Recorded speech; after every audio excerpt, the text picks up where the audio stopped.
So good afternoon, everyone, or I guess good morning if you're not here on the East Coast with us. Delighted to have you along to our latest webinar, How to Boost Your Advocacy Email Open Rates and Ultimately Get Your Advocates to Take Action for You. I'm joined today by Joshua Herberski. You'll probably know Josh from some of our other webinars. Josh is the Director of Advocacy at the Independent Community Bankers of America. And also Michael Blake Bezruki. Michael is the Director of Grassroots Programs for the National Association of Home Builders. And I am Anne Dermody. I'm the Content Marketing Manager here at CQ Roll Call for Government Relations and Advocacy. So without further ado, let's get started. I'm going to turn it over to Josh first. Josh, over to you. Okay, I'm here to talk a little bit about the basics of emails and advocacy, and talk about some just tips and tricks to get get all the emails read. Michael's going to talk a little bit about more of the advanced techniques in grassroots advocacy in terms of email marketing and emails for advocacy. So subject lines are something that can make or break a successful email campaign. They should be obviously related to the email itself. Catchy and witty are in vogue right now. Capitalizations and exclamations you have to be very careful with those in terms of spam filters. So limit those. You don't want to have several of those capitalizations or exclamations in there, or your email could end up in a spam filter.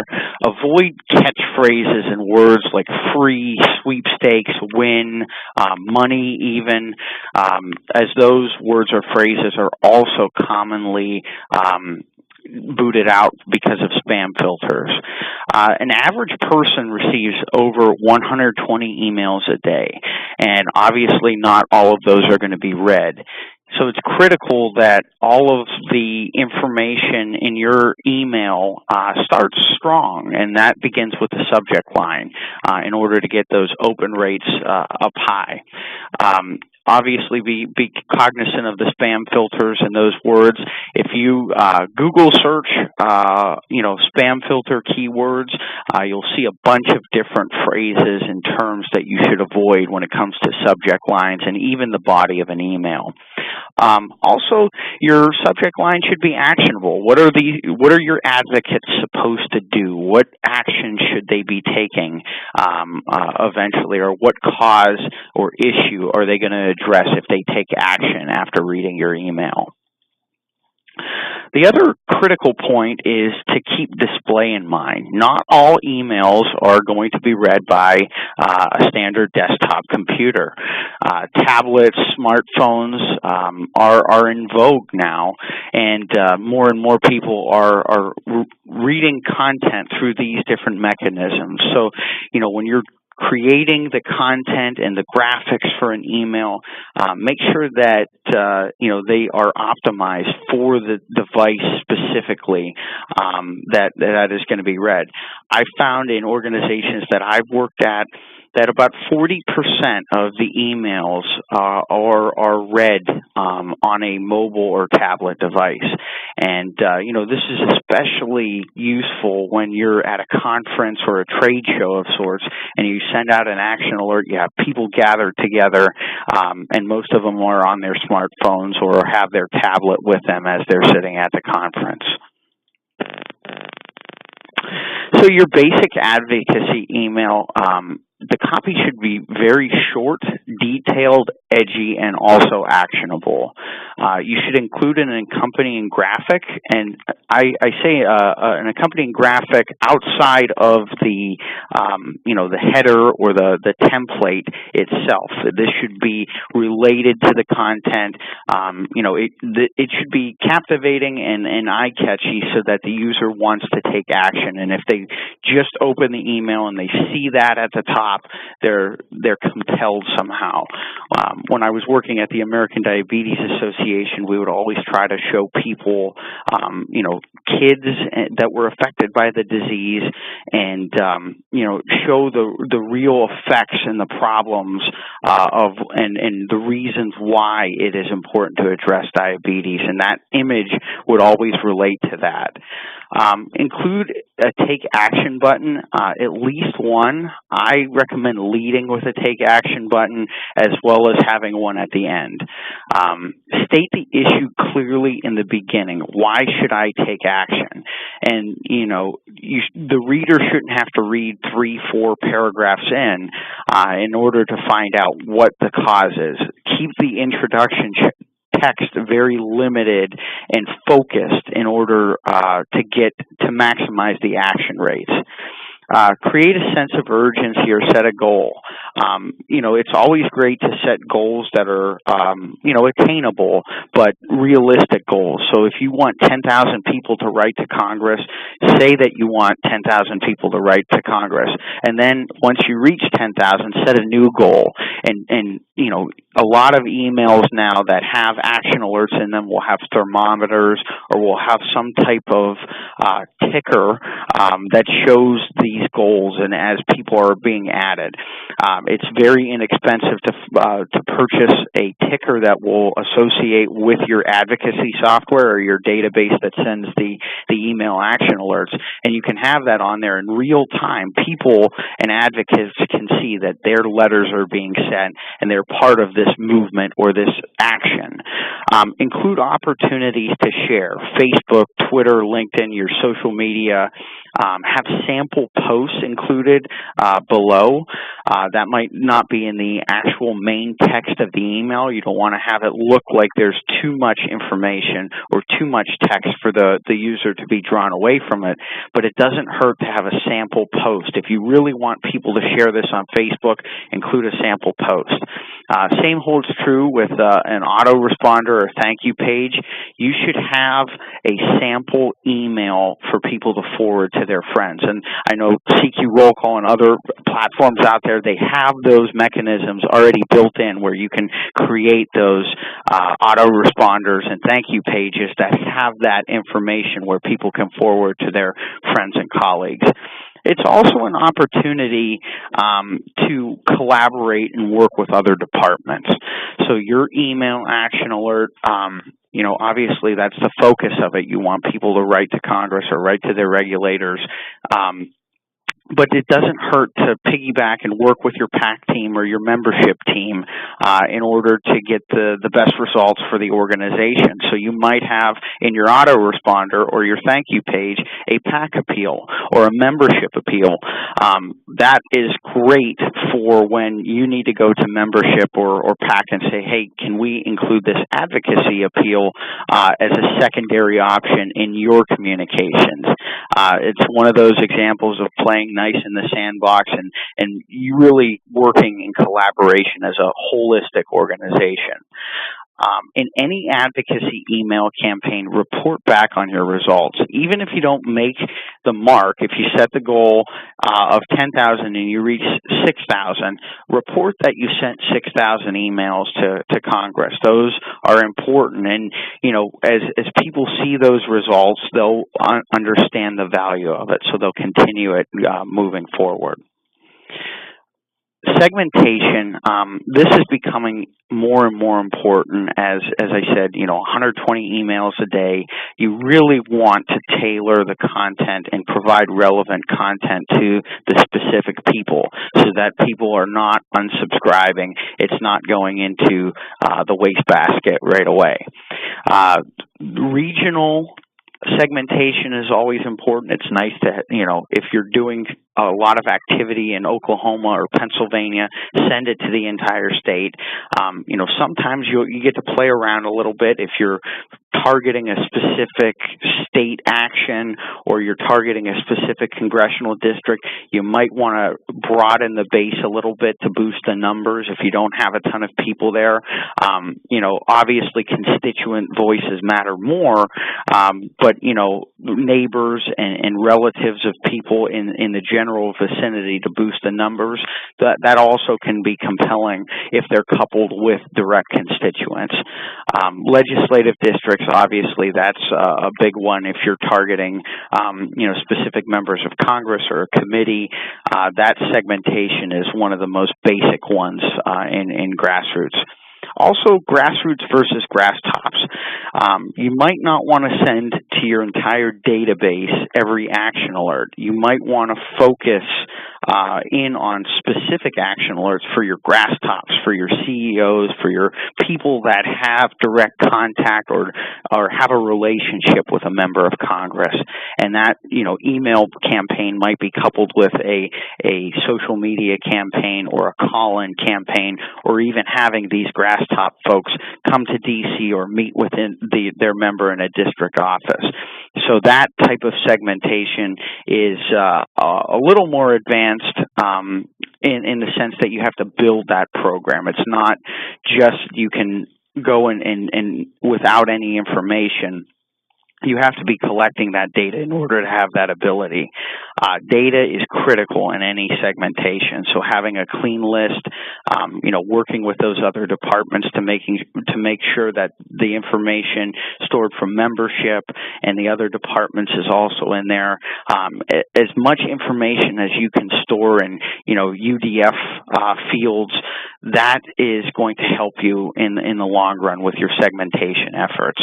A/B testing. Obviously, that's another important point when it comes to emails. You don't know what subject line or what particular email will work best, so test it a little bit before you send out to your full database. If you're sending an advocacy action alert to your entire database, I would always recommend doing some small A/B testing and test what's better to a small segment before you do the mass distribution. That will help with your unsubscribe rates. That will help with your action rates, as well as people being interested in the content. So some more tips and tricks when it comes to email signatories. This is something that I really like playing around with. It shouldn't be coming from your grassroots director every single time. Other people in the organization, whether it's your lobbyist or the chief advocacy officer or the CEO, make sure that there's different signatories to these emails that are specific to the content, or if you're doing something that's of the utmost importance, then it should come from your chairman of the board or come from your CEO. Reserve those for the most important issues. There's going to be a ton of different action campaigns next year. You're not going to want to have your CEO alert banner on each and every email, because then the effect of it won't be as great. So the signatories can also come from advocates themselves, and I think that that's the most compelling one. In the healthcare world, having somebody that had a personal story with diabetes or partnerships. We did a lot with the NFL Players Association and had emails coming from those players that were recognizable and signing those emails. Remove barriers and make sure that it's easy to access the action alert. That's one of the tough things. If there's broken links or it's buried within the email, that's very problematic. You should test your links 3 or 4 times, send those test emails out to yourself and 3 of your colleagues. View it on Outlook, view it on Google, or any other major email service to make sure that the display works and all the functionality of the email action alert works. Don't always ask for something, and I think that this is an often overlooked tip because in most action alerts, you're appealing to people. You want them to write, to tweet, to call, to meet with a member of Congress or a regulator. But sometimes it should be informational. Like I said, you can report back on a campaign, report what's going on in the organization. If you've developed a new resource or something that you think that your membership or your employees would find useful, send it out to them and, provide that information and a resource to them. Email is an integral part of a more holistic advocacy appeal. Everything should be integrated. You should have it on your website. You should have the action alert. Obviously in the email, but also on social media organically. Maybe you would be doing some advertising, direct mail. Make sure that it's a full campaign and you're using every communications tool with the email being the anchor. Constantly build your list up, and the ways to do that are in-person events, having the Become an Advocate page on your website so that your database is growing. There's going to be unsubscribes. There's going to be, people changing email address, hard and soft bounces. So you should always be working to build that email list up, knowing that there's going to be some turnover in that. Timely.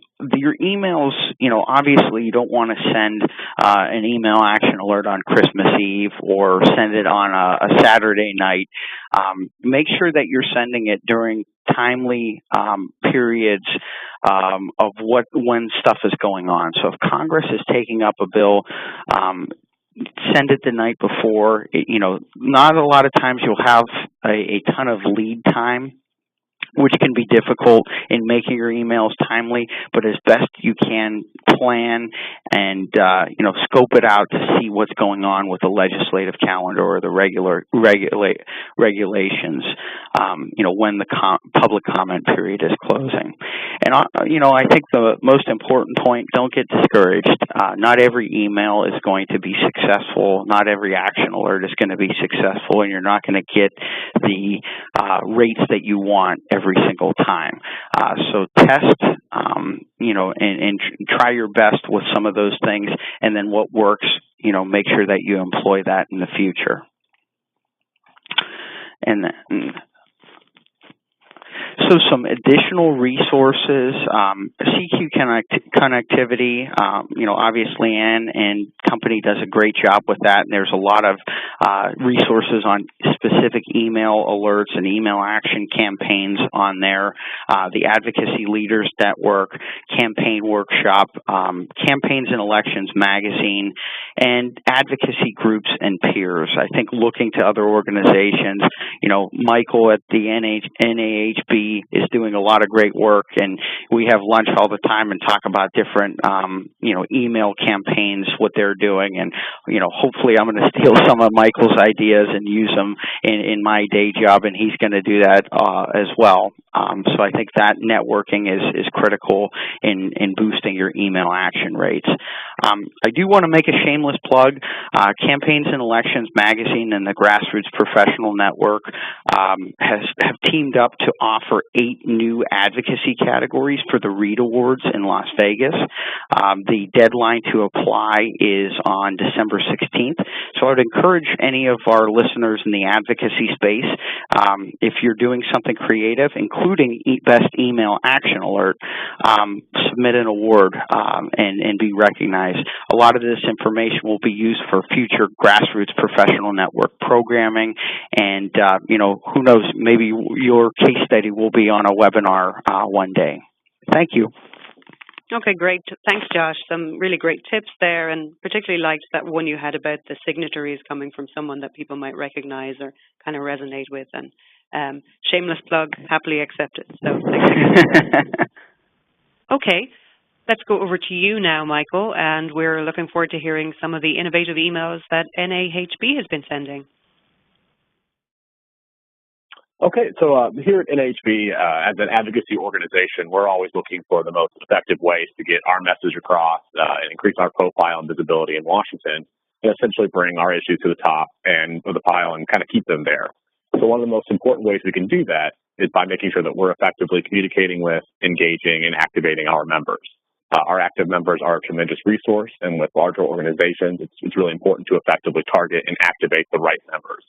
And so while all hands on deck alert blasts have their place on important issues, activating only the right members at the right time gives you more opportunities or more bites at the same apple whenever you're tackling an important issue. This can mean that you're making sure that you're grouping and targeting members by their level of activism. So this is your trained advocates, ambassadors, grass tops, or even by members that haven't really taken much action before, but you're looking for them to take action now. And so by targeting members with specific issues and identifying members who may be more likely to get involved on a certain issue due to their tie to that part of the industry, and then as well as, in this particular example, targeting members by their location or constituency and breaking them down by state congressional district. And so if we go to the next slide here, for our first time, and it's in our 74-year history, NHB has begun officially endorsing candidates for the United States House and Senate. NHB, in coordination with our state and local associations, offers endorsements to candidates that we believe to offer the strongest support of housing industry. And this offers another way for our local and state home builders associations to support their representatives and really connect with them and meet with them on a grassroots level, as well as use the political muscle of our membership as a whole to elect housing-friendly candidates and lawmakers into Congress to work with us here in Washington. And so we got started by pushing our Get Out the Vote message. This was a video email reminding our members of the importance of participating in the election at all levels, and of course what this means for housing and our industry. This was rolled out in groups of states, starting with those with the earliest voter registration deadlines and then spreading down across our entire membership. And then in order to really drive the action behind our endorsements, we turned to our most tried and true medium, which is email. And so we were able to form what we refer to as a direct contact and communicate with our membership to expressly advocate the election of particular candidates. And since this is an internal communication to only our members, we're able to operate under a different set of rules versus if this was an independent expenditure ad targeting the public. And so this means this allows us to create materials in coordination with campaigns, using the same themes, the same photos, and even down to the timing of the endorsement. And then we then work these same messages into our general election strategy, targeting races in the days following up to Election Day, and of course the morning of Election Day as well, time to arrive just before the polls open in different time zones. And so pictured on the slide here is an example of a direct contact we sent out for House Speaker Paul Ryan's primary as part of our Get Out the Vote activation. This email was sent only to NHB members in Wisconsin First District, as you can see. Is tailored specifically to Wisconsin voters and even co-branded with our state association there on the bottom. And that's kind of the clever thing here, is that this gives us a flexibility to utilize these alongside our state and local associations, as well as different races for primaries, general elections, and even now we're looking at runoff elections. Like we're able to effectively utilize similar mailers for the December 10th runoff in Louisiana this week. In conclusion here, overall, we saw solid open rates, a very positive response from our membership. I think this played a large role in successfully electing candidates supported by NHB. This is another great tool to have in your toolbox when you're looking for ways to reach out and engage with members and engage them with your political programs. So I think you mentioned, Michael, that this was the first time NAHB had endorsed actual candidates. Are you at a risk, do you think, when you do that, of isolating maybe some of your members? It is correct that this is our first time endorsing candidates, and obviously anytime you take a stance, then you are kind of creating that risk there. I think that's what makes it so important to make sure that this is our national endorsement, but as well as has the buy-in of our state and local associations to make sure that we're communicating with them in that way. And this is what makes it really kind of a grassroots action, is that we're taking the buy-in from our members on the ground as well as our state association and taking their recommendations and telling them how well they work with their legislators there, and kind of combining that with the recommendations of our lobbying team who works with them on the Hill. And I think that communicating on all levels kind of makes this such a large undertaking and making sure that we're endorsing the right candidates. Gotcha. And a nice example of kind of a cohesive program that brings in sort of the state, state and federal, brings the whole thing together. Okay, so here's the brutal truth about email. The average person, as Josh mentioned earlier, gets 120 emails every day. And of that 120, 75% of them are considered to be consumer. And unfortunately, that includes yours. And by consumer, we mean as in coming from someone trying to sell you something or to get you to do something. And so I know a lot of government relations folks think along the lines of, our cause is great and our issue is really important, so people will naturally want to take action. Well, of course, that's not really true. If you're serious about getting your members or advocates engaged, you have to be systematic about the email part of your campaign. But the good news is that even in the face of multiple kind of new marketing channels and particularly social media, email is far from dead. And how do we know that? Well, our Engage clients, and Engage is our advocacy and membership software, sent over 167 million emails last year alone. And that's to advocates from organizations and from advocates taking action on issues to their legislators at federal, state, and local level. So that's a lot of emails, and it's a good indicator that email is still a really, really vibrant channel. But how do you get people to pay attention to you? How do you stand out among the crowd? Well, the first thing you need to do is kind of take off your issue advocacy hat and put on your marketing one. And one way to do that is you've got to get in the room. And Josh, again, kind of touched on the subject line earlier on, and I'm just going to go into it a little bit differently. But say at a job interview, they say you've got 30 seconds to make an impression. Well, your email subject line has less than 2 seconds. And in those 2 seconds, the viewer has also scanned the subject lines of maybe 5 other emails. So we all spend far too long composing the body copy in our emails and far too little time composing the subject line. And, I'm as guilty as that as the next person. But there is a structure to follow with the subject line that we'll share. And the first one, I guess, is to keep it as close to 40 characters as possible. So the briefer you are, the better on your subject line. Try to get the most important part actually into the first 30 characters, because that's the subject line allowance on the average smartphone, which is where most people are probably going to see your action alert for the first time. So you really need to keep things tight.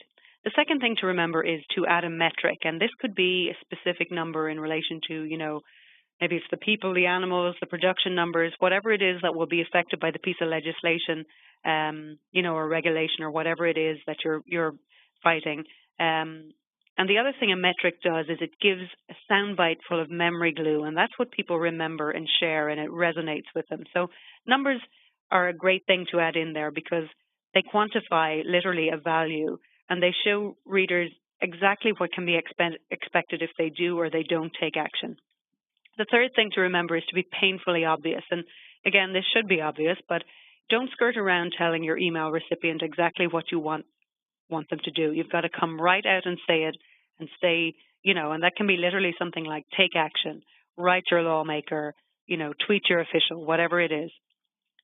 The fourth thing to remember is give people a timeline. And, that sense of urgency, if you can convey that to your reader with a sort of solid deadline date to work towards, they're much more likely to take action. Keep things singular, and that means just put one clear message in each email. You don't have to tell them about all the other things that you're kind of battling against as well. For this one campaign, you need to keep things to just that one issue. Step 6 is add legislative details or don't. And this kind of is up to you individually. But at this point, this sort of initial email that you're sending out, something like HB 1212 is probably not going to mean anything to your advocates at this point. And depending on your organization, giving them the number of the legislation is probably not going to resonate with them. So I just threw in some examples here, and this is sort of for a hypothetical produce growers association type organization. So when you're writing subject lines, if it's directed sort of at a certain region, your subject line might be something like the first one, where it's saying Iowa produce industry will lose $2 billion in the next year, act now. And again, that's because that's specific to an area. It's going to resonate maybe with farmers or whoever are the growers in that area. It's certainly a kind of a provocative subject line, and if you're in that industry, you couldn't help but open the email. The second one is for a more kind of general populace of people maybe in an economy where farm jobs are valuable, and you might try something like this, like 50,000 farm jobs will be lost, act now. And I also added in my name there because studies have shown that if you put somebody's name in the subject line, again, they're more likely to open. And so this is sort of personal, it has that metric, and it has that sense of urgency, and it's telling you what to do. So working the pre-header text. Well, the pre-header text, this is just the start of the body copy of your email. And the beginning of it can often be seen in your inbox, particularly true with smartphones now, where, again, we said most people will probably see your action alert first. And you'll get up to 20 words of text below the from and subject lines in here. So it's a great place to give that kind of extra incentive to open the email with more information than you could fit in the subject line. And, a lot of people forget that, and they just, they don't use it to their advantage, if you like. So I just gave you an example actually from my phone here, where you can see that some of the emails did use it to their advantage, and some, like the first one, didn't, where they've got that repetitive thing in the headline and in the pre-header text for the very first one. So you've got about 50 plus characters to play with here. And don't, the bottom line is don't leave them on the table. Again, Josh kind of touched on segmentation earlier, so I'm not going to go into that in much detail. Just to say that here are kind of the general results from people who do segment their list, and they're pretty impressive. So for those who went from not segmenting and targeting to segmenting and targeting with their messages, they had a 39% higher open rate, and that's huge. They had a 28% lower unsubscribe rate and a 24% better deliverability and greater revenue. And, those are all really good arguments for segmenting your list. Cadence. So this is really just a fancy word for the frequency and where the rhythm of your emails kind of fit into the overall picture of your email. Oddly enough, you might think that you're emailing your folks too often. And this is a concern, I know, for a lot of organizations. But when it comes to things like campaigns, it's almost like sales. Well, so persistence without overkill wins the day. And there is a theory in sales that 7 touches is reasonable, particularly in this day and age across multiple channels. People are used to being they're used to seeing ads frequently. They're used to being reached out to all the time. So particularly when it's a cause that is, if not near and dear to their heart, but kind of close to their industry, they're not going to be offended or unnecessarily grieved because you've reached out to them many times. It's also a good place to get a kind of content calendar in place. I don't know if you maybe saw our last webinar about content calendars, and because this will show you exactly kind of where you're reaching out and how often you need to reach out, and the holes where you're not reaching out with your message. And then follow-up emails. So these are really important. People expect to be thanked, and it's hardly an unreasonable thing. So the very first thing you should do is get an automated thank you email in place for the people who opened your email and acted on it. If your advocate takes action, they've even with your advocacy software kind of doing the heavy lifting of lining up your petition or finding the elected officials, it's still a considerable effort for someone to take the time to put in his or her details and send a letter. And so the least you can do is say thank you. But don't think of that as sort of the end of the story, because really it's a golden opportunity to get the people who took action and are clearly motivated to share your issue with like-minded individuals. So in your thank you email, make sure you've got in there, please share our story, or please forward to, other people you think might be interested, some kind of call to action like that. So for the people who opened your email but didn't act, follow up within a day or two of that first email, urging them to act, because it may be just that they opened it and got busy, or they opened it on their phone and they meant to, do it from their desktop or whatever it is. We all do it, and there's certainly no harm in following up there, and the quicker you do that, the better. Same thing with the people who didn't open at all. Send those emails again, and you can follow up with these emails with sort of similar ones where the subject line changes in relation to the timeline, or whether there were any new developments, maybe something like the number of people who've already taken action, or if you've got a really good segmented list, you'll be able to see people in their area who have taken action, and you can put a number. You can use that as your metric in your subject line. And again, have that countdown kind of to the last hours and days of your campaign. And again, win, lose, or draw, report back. If people went to all that trouble to take action for you, they're genuinely interested and they want to know what happened. And it's another great opportunity to say thanks again and to let them know what you intend to do next. The example we have here is, again, from that, Produce Growers Association. In this case, they hypothetically did not win, but they give their next steps as to what they intend to do as an organization next. So another great opportunity and one you should definitely try and get in there. And that's about it. So glad you could join us today. Again, if you have any questions, please feel free to reach out to me. You can get me at connectivity@cqrollcall.com or direct message me on Twitter at @Andermody. And if I don't know the answer, I'll be more than happy to try and find out. So thanks again for joining us and have a great day, everyone.